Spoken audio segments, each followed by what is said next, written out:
যারা মাছ খেতে একদমই পছন্দ করে না, তারা আঙ্গুল চেটেপুটে খাবে এই মাছের রেসিপি। এতই টেস্টি হয় যে একবার খেলে বারবার খেতে চাইবে। আমি কাতলা মাছ দিয়ে এই মাছের রেসিপিটি তৈরি করেছি। আপনারা চাইলে যেকোনো মাছ দিয়ে তৈরি করে নিতে পারেন। এজন্য এখানে আমি নিয়েছি কিছুটা কাতলা মাছ। তো প্রথমে এখানে দিয়ে দিচ্ছি লবণ। আর এখানে দিয়ে দিব হলুদের গুঁড়ো 1/2 চা চামচ। খুব ভালো করে মাছগুলো ম্যারিনেট করে নিতে হবে। তো সমস্ত মাছগুলো খুব ভালো করে ম্যারিনেট করে এটা আমি 5 থেকে 7 মিনিটের মতো সাইড করে রেখে দিচ্ছি। আর এখানে একটা মশলা তৈরি করে নেব। দিয়ে দিলাম 4 থেকে 5 টি পেঁয়াজ, আর এখানে দিব 5 থেকে 7 টি কাঁচামরিচ। দুটো একসঙ্গে খুব ভালো করে পেস্ট তৈরি করে নিতে হবে। তো পেস্টটা কিন্তু একদম রেডি। আমি একটা বোলে নিয়ে নিচ্ছি পেস্টগুলো। আমি আরো একটা পেস্ট তৈরি করে নেব। এজন্য এখানে দিয়ে দিলাম একটা পাকা টমেটো। আর এখানে দিয়ে দিচ্ছি কাজু বাদাম আর কিশমিশ। আর এখানে দিব টক দই। আমি এখানে প্রায় 2 চামচের মতো দিয়ে দিলাম। খুব ভালো করে একটা পেস্ট তৈরি করে নিতে হবে। আর এখানে প্যানে কিছুটা তেল গরম করে নিয়েছি।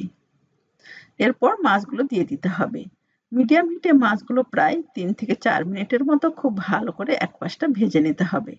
এক পাশটা ভাজা হয়ে গেলে অপর পাশটাও খুব ভালো করে ভেজে নিতে হবে।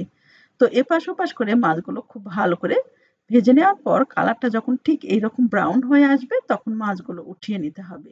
মাছগুলো ঠিক এইরকম একটু লাল লাল করে ভেজে নিতে হবে।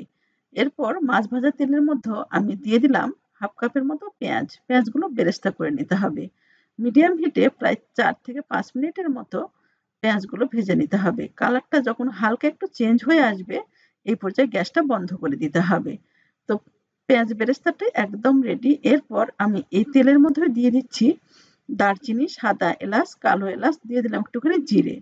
এরপর দিয়ে দিতে হবে পেঁয়াজ আর কাঁচামরিচের পেস্টটা। মিডিয়াম হিটে প্রায় 4 থেকে 5 মিনিটের মতো খুব ভালো করে এটা ভেজে নিতে হবে।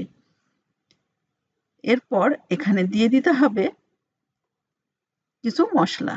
প্রথমে দিয়ে দিচ্ছি হলুদ গুঁড়ো 1/2 চা চামচ, দিয়ে দিচ্ছি লাল মরিচের গুঁড়ো 1 চা চামচ, দিয়ে দিচ্ছি এখানে ধনে গুঁড়ো 1 চা চামচ, আর এখানে দিয়ে দিচ্ছি জিরে বাটা 1 চা চামচ। চাইলে কিন্তু জিরে গুঁড়ো দিতে পারেন। খুব ভালো করে একটুখানি জল দিয়ে মশলাগুলো কষিয়ে নিতে হবে। তো 4 থেকে 5 মিনিটের মতো মিডিয়াম হিটে ভালো করে কষিয়ে নেওয়ার পর এখানে দিয়ে দিলাম পরিমাণ মতো লবণ। খুব ভালো করে মিশিয়ে নিতে হবে। মশলাগুলো কষিয়ে নেওয়ার পর মশলা থেকে যখন তেল ছেড়ে দিবে তখন এখানে দিয়ে দিতে হবে আমি যে কাজু বাদাম আর কিশমিশের পেস্টটা তৈরি করেছিলাম সেটা দিয়ে দিলাম। প্রায় 2 থেকে 3 মিনিটের মতো এটাও মশলার মতো খুব ভালো করে মিশিয়ে নিতে হবে। এরপর এখানে দিয়ে দিতে হবে জল। আর জলটা কিন্তু অবশ্যই গরম দিতে হবে। এরপর মাছগুলো দিয়ে দিলাম। মাছগুলো দিয়ে খুব ভালো করে মিশিয়ে নেওয়ার পর যখন গ্রেভিটা ফুটে উঠবে তখন পেঁয়াজের বেরেস্তাগুলো দিয়ে দিলাম। এরপর ঢাকা দিয়ে রেখে দিতে হবে প্রায় 4 থেকে 5 মিনিটের মতো। 5 মিনিট পর ঢাকাটা উঠিয়ে নিলাম। এই পর্যায়ে দিয়ে দিচ্ছি 1/2 চা চামচের মতো গরম মসলার গুঁড়ো। আর এখানে দিয়ে দিচ্ছি 1 চামচের মতো ঘি। খুব ভালো করে মিশিয়ে নিতে হবে। প্রায় 2 মিনিটের মতো একটু ফুটিয়ে নেওয়ার পর গ্যাসটা বন্ধ করে দিলাম। আমার কিন্তু একদম রেডি কাতলা মাছের একটা রেসিপি, যেটা গরম ভাত, পোলাও, এমনকি ফ্রাইড রাইসের সাথে খেতে ভীষণ ভালো লাগবে। আশা করছি আমার এই সহজ রেসিপিটি আপনাদের খুবই ভালো লাগবে। তো আজ এ পর্যন্তই। অবশ্যই এভাবে ট্রাই করবেন। ভালো লেগে থাকলে প্লিজ চ্যানেলটা সাবস্ক্রাইব করে অল অপশন সিলেক্ট করে পাশে থাকবেন।